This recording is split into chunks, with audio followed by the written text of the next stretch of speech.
This trending concealer palette from Sis Lady is what I'm going to use for today's video. Pocket yarn.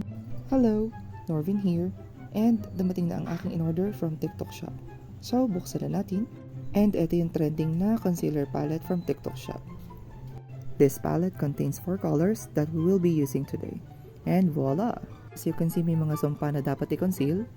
Actually, mali yung process ko dito. Inuna ko muna yung Fresh Tint number 2 ng Fit Me. And then, tsaka ko nag-color corrector. So, dapat una muna yung color corrector bago yung Fresh Tint. So, guys, sorry, hindi ako perfect. So, ayan, binalend ko na siya. For my under eyes, yan, ginamit ko yung color orange.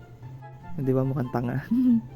Using the lightest shade, yan yung aking nilagay sa under eyes after ng color corrector na orange.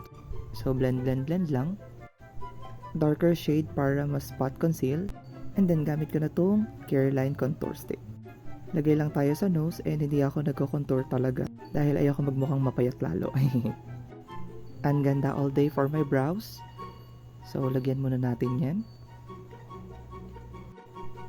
O, diba? Dun sa kabila naman, para magpantay. Tapos, blend na natin yung spot conceal natin. Nichido setting spray. And then, eto namang Dr. Sensitive Translucent Powder all over my face para makapag-set tayo. So guys, please bear with me at mali-mali talaga ang aking process na ginagawa. So, just trust the process. O, diba? Nagpa-cute pa.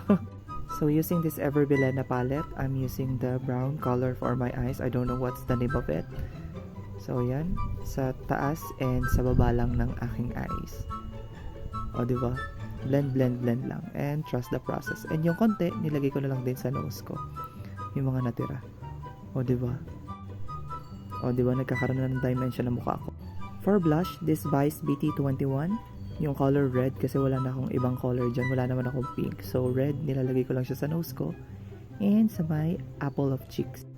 O, diba? O, manggulo pa. O, lagot. Patay. So, for my lip tint, lagi kong ginagamit itong Lady Boss from Brilliant Skin Essentials. O, blend lang ulit. Tapos, for the last touch, lagay lang natin itong translucent powder from Dr. Sensitive.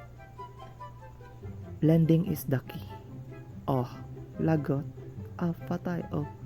Oh, naanggulo pa yan eh. Oo, gandang-ganda eh. Oh, yes. Yan. Ubusin natin. And here is the final look. Anggulo ka muna. Ayan. Diba? Isa pa. Ang ganda ng makeup natin eh.